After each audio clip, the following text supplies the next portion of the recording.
Hello, America. Today we will be inducting the deplorables of American history into the Great American Hall of Shame.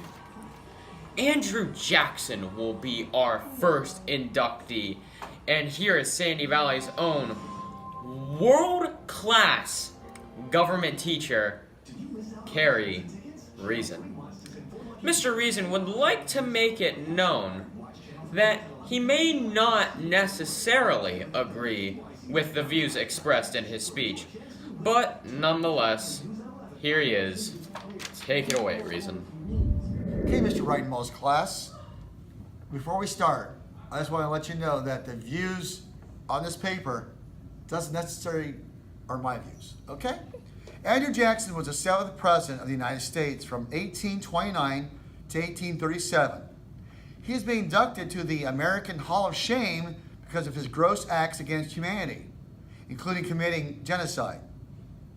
Also, evidently, he killed a man for insulting his wife. He killed Charles Dickinson for making a rude comment about how Jackson's wife, Rachel, had never finalized the divorce from her first marriage. Dickinson accused Rachel of bigamy and adultery.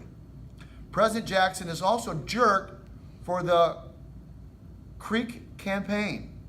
This is when he took more than 500 women and children captive from the Creek Nation and forced the Creek leaders to sign the Treaty of Fort Jackson, in which they ceded nearly 25 million acres of Creek land to the U.S.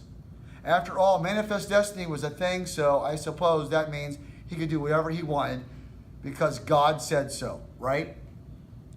Which leads me to the genocide point. Using the Indian Removal Act, Jackson evicted Native Americans to relocate west of the Mississippi. 4,000 Cherokee Indians died en route to these western lands. But Jackson excuses all of his actions with the manifest destiny, which makes it okay, right? Wrong. Which is why we're inducting Andrew Jackson to the Hall of Shame. We wish we could. I know there ain't no rest for the wicked until we close our eyes for good. Thanks, Reason. And finally, here to induct Richard Milhouse Nixon. Wish we could. I know there ain't no rest for the wicked until we close our eyes for good. Jason Needing. Richard Milhouse Nixon served as the 37th President of the United States of America between the years 1969 and 1974, and he's the only president to have ever resigned from office. I wonder why. He thought he was above the law. An example being Watergate, a major political scandal during the early 70s. Nixon and his administration not only approved and ensured that 5 men broke into the Democratic National Convention, but they also tried to cover it up. The term Watergate, which is also the name of the hotel that the convention was held at. It encompasses all the clandestine actions that the administration committed. It's also reported that in the last years of his presidency, Nixon was the victim of insomnia and fits of drunken rage. Evidently, some high-ups in Washington took bets on when Nixon might finally lose it.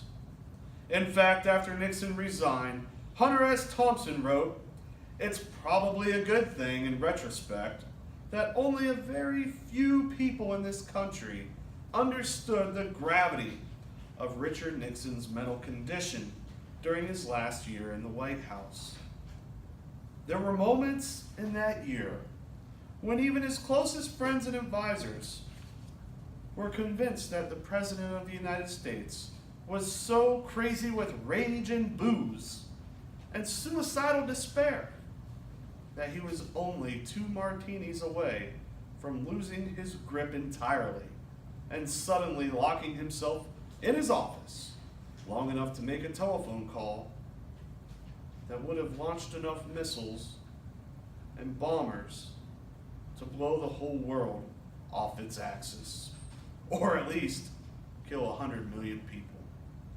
In Fear and Loathing on the Campaign Trail, 1972. President Nixon truly deserves his spot in the Hall of Shame. See it?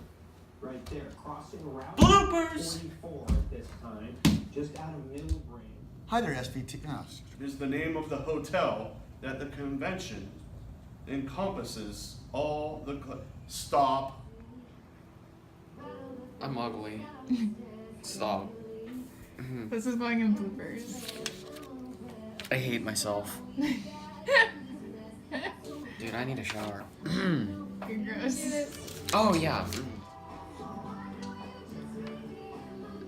I choked.